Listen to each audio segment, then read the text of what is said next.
जय श्री राम। मित्रों, आप सभी का स्वागत है हमारे चैनल हरि यज्ञ पर। जब भी हम किसी भी कार्य का प्रारंभ करते हैं तो हमारे मन में एक शंका बनी रहती है कि हमारा ये काम पूरा होगा, कहीं इसमें कोई बाधा तो नहीं आ जाएगी, कहीं हमारा कोई बड़ा नुकसान तो नहीं हो जाएगा। संशय मनुष्य के मन की ऐसी दशा है जिसमें रहते हुए किसी भी कार्य को करने पर वह कार्य कभी पूर्ण नहीं होता और हमें घाटा हो जाता है। पर आज हम रामचरितमानस में वर्णित एक चौपाई आपको बताएंगे जिसको 3 बार पढ़कर किसी भी कार्य की शुरुआत करने पर भगवान श्री राम की विशेष कृपा प्राप्त होती है और संकट मोचन हनुमान जी उस कार्य में आने वाली सारी बाधा को मिटा देते हैं और वह काम बिना बाधा के पूरा होता है और अति उत्तम फल देता है। आप सभी से निवेदन है कि पूरा वीडियो अवश्य देखें और वीडियो अच्छी लगे तो लाइक और सब्सक्राइब अवश्य करें। ज्यादातर लोगों को यही लगता है कि रामायण भगवान श्री राम की जीवन कथा है, पर यह पूरी तरह से सत्य नहीं है। रामायण में लिखी चौपाइयों में अति गूढ़ रहस्य छिपे हैं, जिसमें प्रकृति के रहस्य है, मनुष्य और उसकी आत्म उन्नति का रहस्य है, ईश्वर के रहस्य है तथा मनुष्य की साधारण से साधारण परेशानियों का हल रामचरितमानस में मिलता है।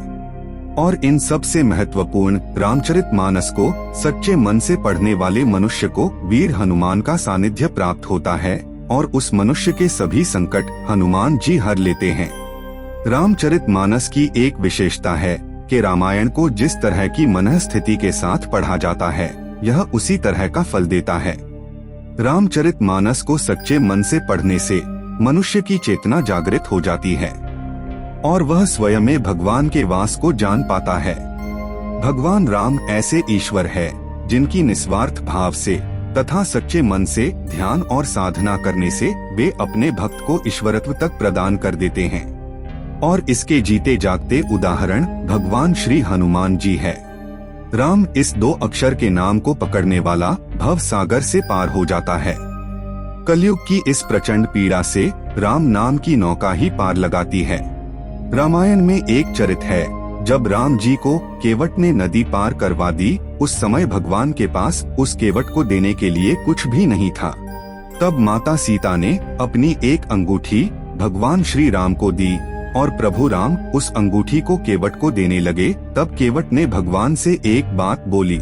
केवट बोले, हे प्रभु, ये अंगूठी मुझे नहीं चाहिए, बस आज जैसे मैंने आपको ये नदी पार करवाई है वैसे ही एक दिन मैं भी आपके पास आऊंगा, तब आप मुझे इस भवसागर के पार उतार देना। ये घटना बताती है कि राम नाम भवसागर से पार लगाने वाली वो नाव है जिस पर सभी को बैठने का प्रयत्न करना चाहिए। इसी प्रकार के बहुत से रहस्य रामचरितमानस में छिपे पड़े हैं। तो चलिए अब उस चौपाई के बारे में जानते हैं जिसको सच्चे मन से पढ़कर जिस भी कार्य का प्रारंभ किया जाए तो उस कार्य में आने वाली सभी बाधा समाप्त हो जाती है। आप किसी भी कार्य की शुरुआत से पूर्व 3 बार नारायण नारायण नारायण बोलकर 3 बार इस चौपाई को बोले। दीन दयाल बिरदु संभारी, हरहु नाथ मम संकट भारी। और फिर भगवान राम और हनुमान जी का मन में ध्यान करके कार्य की शुरुआत करें। फिर उससे मिलने वाले फल को देखकर आपको आश्चर्य होगा। यही नहीं, यदि आप किसी परेशानी में फंसे हैं और आपको कोई रास्ता नहीं दिख रहा है तब भी आप इस चौपाई को सच्चे मन से पढ़ें और प्रभु राम और हनुमान जी का ध्यान करें, तुरंत आपको रास्ता दिखेगा और संकट समाप्त हो जाएगा। आज की पूरी वीडियो देखने के लिए आप सभी का धन्यवाद।